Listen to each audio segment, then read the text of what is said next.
New sponsor by Lords furniture জগতের এক উজ্জ্বল নাম।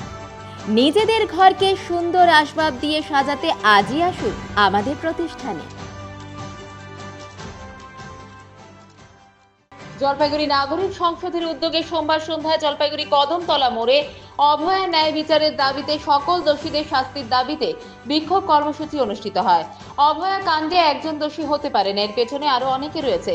প্রমাণ লোপাটের সঙ্গে যুক্তদের শাস্তি প্রদান করতে হবে। বিভিন্ন বিষয় নিয়ে বিক্ষোভ কর্মসূচিতে বক্তব্য রাখেন আহ্বায়ক ডক্টর পান্থ দাশগুপ্ত, শিক্ষিকা পাপিয়া রায়, অনির্বাণ মজুমদার সহ নাগরিক সংসদের অন্যান্য সদস্যবৃন্দ।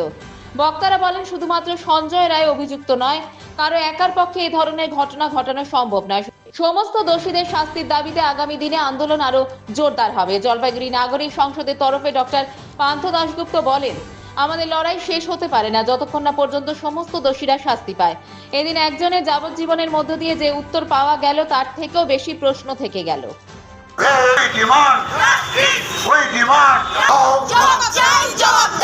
অভয়া কাণ্ডে জড়িত দোষীদেরকে আড়াল করার চেষ্টা করা হচ্ছে কেন?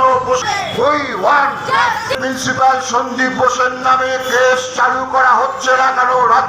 কেস চালু করতে দেওয়া হচ্ছে না কেন? রাজ্য প্রশাসন জবাব দাও। প্রথম থেকেই বলে এসেছিলাম, গোটা তদন্ত প্রক্রিয়াটা, যেটা প্রথমে রাজ্য সরকার প্রশাসন এবং তারপরে সিবিআই, তারা যেটা করেছেন, এই প্রক্রিয়াটা হচ্ছে, তদন্ত প্রক্রিয়াটা হচ্ছে অসম্পূর্ণ। এতে একজন মাত্র লোককে দোষী চিহ্নিত করে তার উপর বিচার হয়েছে, তাকে শাস্তি দেওয়ার প্রক্রিয়া চলেছে। আমরা মনে করি এটা একজনের কাজ নয়, আরও অনেক দোষী আছে, তাদেরকে শাস্তি দিতে হবে। এবং সেই সাথে প্রমাণ লোপাট, অর্থাৎ এই ঘটনার পরবর্তীকালে প্রমাণ লোপাটের জন্য যা যা চেষ্টা হয়েছে, তার জন্য যারা অভিযুক্ত তাদের বিরুদ্ধেও বিচার প্রক্রিয়া চালু রাখতে হবে এবং তাদেরকেও শাস্তি দিতে হবে। সেই জন্য এই লড়াই, আমাদের এই প্রতিবাদ, সেটা শুধুমাত্র আজকে একজনের সাজা ঘোষণার মধ্য দিয়ে শেষ হতে পারে না।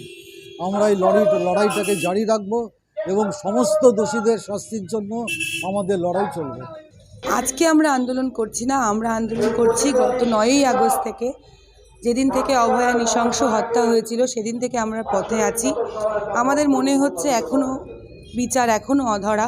শুধুমাত্র সঞ্জয় রায়, ওর যাবজ্জীবন কারাদণ্ডই এই বিচারের শেষ নয়। এর সঙ্গে আরও যারা জড়িত আছে তাদের আমরা যোগ্য শাস্তি চাই।